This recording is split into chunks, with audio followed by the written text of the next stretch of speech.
ಕಳೆದ ವಿಧಾನಸಭಾ ಚುನಾವಣೆಯಲ್ಲಿ ಅರಸೀಕೆರೆಯಲ್ಲಿ ಲಿಂಗಾಯತ ಸಮುದಾಯಕ್ಕೆ ಟಿಕೆಟ್ ಕೊಡದೇ ಇರುವುದೇ ಇತರ 6 ಕ್ಷೇತ್ರದಲ್ಲಿ ಕಾಂಗ್ರೆಸ್ ಸೋಲಿಗೆ ಕಾರಣ ಅಂತ ಮಾಜಿ ಸಚಿವ ಬಿ ಶಿವರಾಂ ಆರೋಪಿಸಿದ್ದಾರೆ.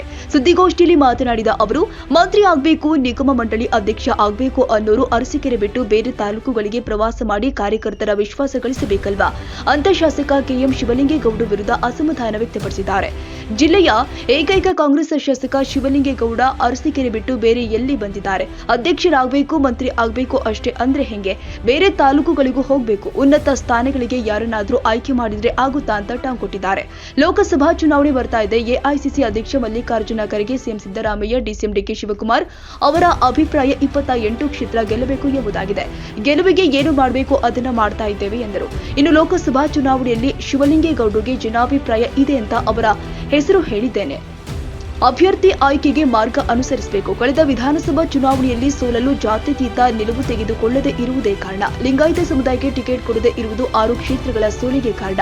ಅರಸೀಕೆರೆ ಕ್ಷೇತ್ರದಲ್ಲಿ ಲಿಂಗಾಯತರಿಗೆ ಟಿಕೆಟ್ ಕೊಡಬೇಕಾಗಿತ್ತು. ಒಕ್ಕಲಿಗ ಸಮುದಾಯಕ್ಕೆ ಕೊಟ್ಟಿದ್ರಿಂದ ಅರಸೀಕೆರೆಯಲ್ಲಿ ಮಾತ್ರ ಗೆದ್ದು ಬೇರೆ ಕಡೆ ಸೋಲಬೇಕಾಗಿದೆ.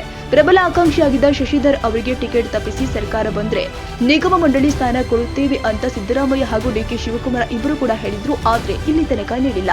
ಕೊಟ್ಟ ಮಾತಿನಂತೆ ನಡೆದುಕೊಂಡ್ರೆ ಮಾತ್ರ ಜನ ನಮ್ಮನ್ನ ನಂಬ್ತಾರೆ. ಹಿಂದುಳಿದ ವರ್ಗ ಕೂಡ ನಿರ್ಲಕ್ಷ್ಯಕ್ಕೆ ಒಳಗಾಗಿದೆ. ಅವರಿಗೂ ಸ್ಥಾನಮಾನ ನೀಡಿದ್ರೆ ಅನುಕೂಲ. ರಾಜ್ಯದಲ್ಲಿ ಕಾಂಗ್ರೆಸ್ಗೆ ಪೂರಕ ವಾತಾವರಣವಿದೆ. ಆದ್ರೆ ಹಾಸನದಲ್ಲಿ ಪರಿಸ್ಥಿತಿ ಭಿನ್ನವಾಗಿದೆ. ಇದನ್ನ ನಾಯಕರು ಅರ್ಥ ಮಾಡಿಕೊಳ್ಬೇಕು. ನಾನು ಬೇರೆಯವರ ರೀತಿ ವಲಸೆ ಹೋಗಿಲ್ಲ. ಹೈಕಮಾಂಡ್ ತಪ್ಪಿನಿಂದ ಜೆಡಿಎಸ್ ಜೊತೆಗೆ ಹೋಗಿದ್ದಕ್ಕೂ ತಪ್ಪಿದ್ದೇವೆ.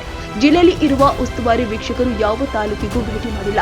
ಎಲ್ಲೋ ಕುಳಿತ ಸ್ವಹಿತ ಶಕ್ತಿಯಿಂದ ಅಭ್ಯರ್ಥಿ ಘೋಷಣೆ ಮಾಡಿದ್ರೆ ಚುನಾವಣೆ ಗೆಲ್ಲುವುದು ಸುಲಭವಲ್ಲ. ಲೋಕಸಭೆಗಾಗಿ ಇರುವ ಆಕಾಂಕ್ಷಿಗಳೆಲ್ಲರಲ್ಲೂ ಸಮರ್ಥ ಅಭ್ಯರ್ಥಿಗಳಲ್ಲ. ಸಮರ್ಥ ಅಭ್ಯರ್ಥಿ ಶಿವಲಿಂಗೇಗೌಡ ಅವರು ಜೆಡಿಎಸ್ನಿಂದ ಬಂದವರು. ಸ್ವಸಾಮರ್ಥ್ಯದಿಂದ ಗೆದ್ದಿದ್ದೀನಿ ಅಂತಾರೆ. ನಾನು ಅವರನ್ನ ಟೀಕೆ ಮಾಡ್ತಾ ಇಲ್ಲ. ಇರೋರಲ್ಲಿ ಉತ್ತಮ ಅಂತ ಶಿವಲಿಂಗೇಗೌಡರ ಹೆಸರು ಹೇಳ್ತೀನಿ. ಬಿಜೆಪಿ ಜೆಡಿಎಸ್ ಒಂದಾಗ್ತಾ ಇದೆ. ನಾವು ಗ್ಯಾರಂಟಿ ಮೇಲೆ ಚುನಾವಣೆ ಮಾಡಬೇಕಾಗಿದೆ. ನಾನು ಈ ವಿಚಾರದಲ್ಲಿ ಗೊಂದಲ ಸೃಷ್ಟಿಸ್ತಾ ಇಲ್ಲ. ಅವರು ಹಾಗೆ ಅಂದುಕೊಳ್ಬಾರದು. ಕಾಂಗ್ರೆಸ್ನವರು ಪ್ರಧಾನಿ ಆಗಬೇಕು ಅಂದ್ರೆ 1 ಸೀಟು ಮುಖ್ಯ. ಆ ಬದ್ಧತೆ ಶಿವಲಿಂಗೇಗೌಡ ಅವರಿಗೆ ಇದೆಯೋ ಇಲ್ವೋ ಗೊತ್ತಿಲ್ಲ. ಶಿವಲಿಂಗೇಗೌಡರು ಕಾಂಗ್ರೆಸ್ಗೆ ಬಂದು 8 ತಿಂಗಳಾಗಿದೆ.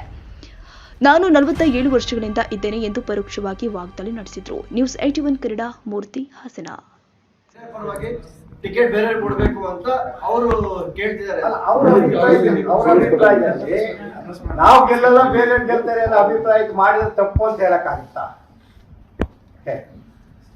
JPCC ಲೆವೆಲ್ ಅಲ್ಲಿ ಬೇರೆ ಕ್ಯಾಲ್ಕುಲೇಷನ್ ನಡೀತಾ ಇದೆ. ಸುದ್ದಿ ನಮಗೂ ಇದೆ. ಏನು ಅಭಿಪ್ರಾಯ? ನಮ್ಮ ಅಭಿಪ್ರಾಯ ಏನು ಕೇಳಿಲ್ಲ.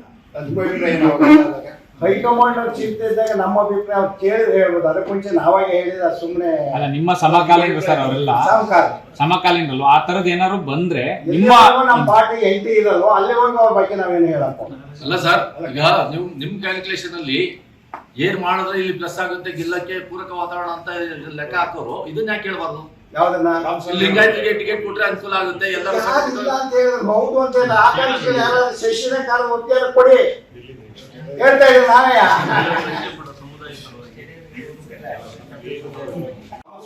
ನಾವು ಒಟ್ಟಿಗೆ ರಾಜಕಾರಣ ಪ್ರಾರಂಭ ಮಾಡ್ತೇವೆ. ಅವ್ರು ಬರೋದ್ರ ಬಗ್ಗೆ ನಾನೇನು ಪರನೂ ಇಲ್ಲ, ವಿರೋಧ ಅಂದ್ರೆ ಅವ್ರು ತಪ್ಪು ತಿಳ್ಕೊತಾರೆ. ಅದರಿಂದ ಪರನೂ ಇಲ್ಲ, ವಿರೋಧ. ಹೈಕಮಾಂಡ್ ತೀರ್ಮಾನ ಏನಿದೆ ಅದಂತೆ. ಎಲ್ಲರಿಗೂ ಬೇಡ. DK ಸುರೇಶ್ ಎಂಟ್ರಿ ಆಗ್ತಾರೆ. ಸುದ್ದಿ ಇಲ್ಲದೇಪ್ಪ. ರಾಮಸ್ವಾಮಿ ಅವರಾದ್ರು ಇಲ್ಲಿ ಅಲ್ಲಿ ಚರ್ಚೆ ಆಗಿದೆ, ಒಪ್ಕೊಂಡು ಹೇಳ್ಬೋದು. DK ಸುರೇಶ್ ಅವ್ರದ್ದು ಎಲ್ಲೂ ಇಲ್ಲ, ಸುಮ್ಮನೆ ಅವ್ರ ಹೆಸರು ಹೇಳಿದ್ರೆ ನಾವು